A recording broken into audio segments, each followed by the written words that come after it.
Astăzi suntem în Shahe, în Guangzhou, una dintre cele mai importante zone de comerț angro cu îmbrăcăminte din oraș. Când spun Shahe, nu mă refer la o singură piață. În zonă sunt zeci de clădiri comerciale dedicate aproape exclusiv îmbrăcăminte. În 2025, autoritățile locale vorbeau despre 34 de piețe wholesale în districtul Shahe și despre peste 1 milion de articole expediate zilnic de aici. De această dată mă opresc la o singură clădire, Shahe Plaza. În episoadele următoare voi intra și în celelalte, separat, pentru că zona este mult prea mare ca să poată fi prezentată corect într-un singur video. Shahe Plaza este organizată diferit de la un nivel la altul. Etajele superioare sunt formate în principal din spații individuale ale furnizorilor, iar la etajele inferioare începe zona clasică de wholesale, cu standuri mici și culoare comerciale. De la etajul 11 până la etajul 6, showroom-urile sunt dedicate în principal lenjeriei intime și îmbrăcămintei pentru copii.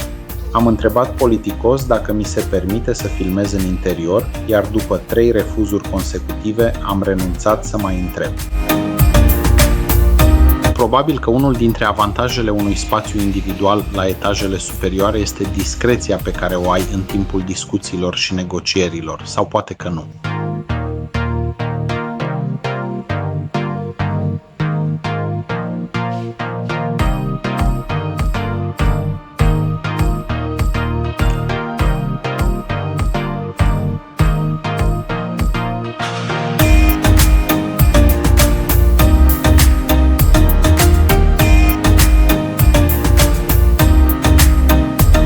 Etajul 5 este food court-ul clădirii.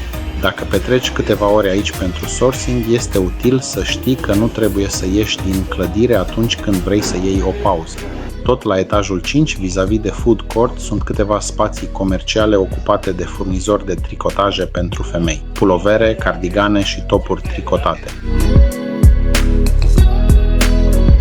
De la etajul 4 în jos, începe partea care seamănă mult mai mult cu piețele wholesale clasice din Guangzhou. La etajul 4 predomină îmbrăcămintea de damă pentru sezonul rece, tricotaje, jachete, denim, haine mai groase și articole tip blană.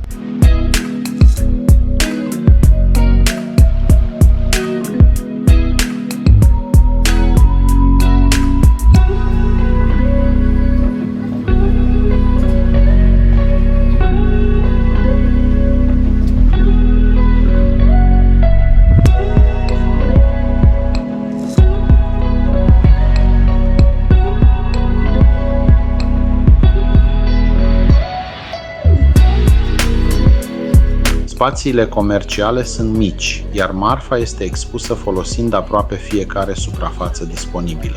Este un sistem pe care îl întâlnești foarte des în piețele wholesale, cât mai puțin spațiu pierdut și cât mai multe modele prezentate într-o suprafață cât mai mică. Etajul 3 este orientat mai mult spre modă feminină, rochii, fuste, articole din dantelă, compleuri și tricotaje mai fine.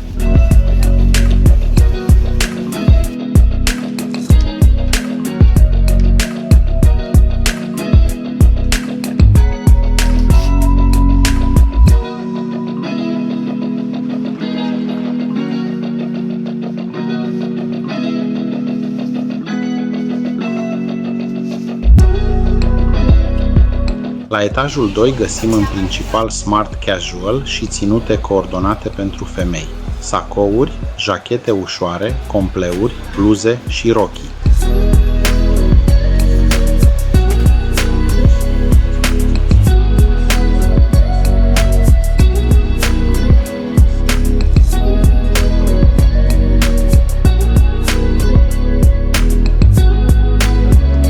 La etajul 1 predomină piesele separate și îmbrăcămintea casual, topuri, bluze, pantaloni, fuste și articole ușor de combinat în ținute de zi cu zi.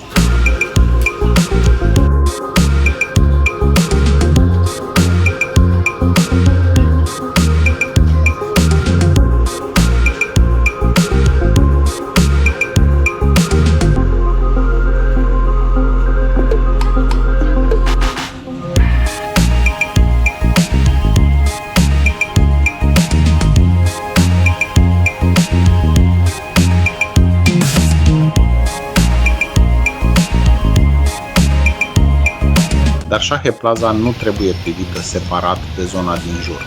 Imediat ce ieși din clădire, comerțul cu îmbrăcăminte continuă în aproape toate direcțiile. Alte clădiri wholesale, showroom-uri cu acces direct din stradă, magazine și puncte în care comenzile sunt grupate și pregătite pentru transport. Și tot ceea ce ați văzut până acum reprezintă o singură clădire din Shahe. Voi reveni aici și voi prezenta separat și celelalte piețe, astfel încât, dacă veniți în Guangzhou pentru sourcing, să știți dinainte unde trebuie să mergeți și ce puteți găsi în fiecare loc. Acesta este Inside China Trade.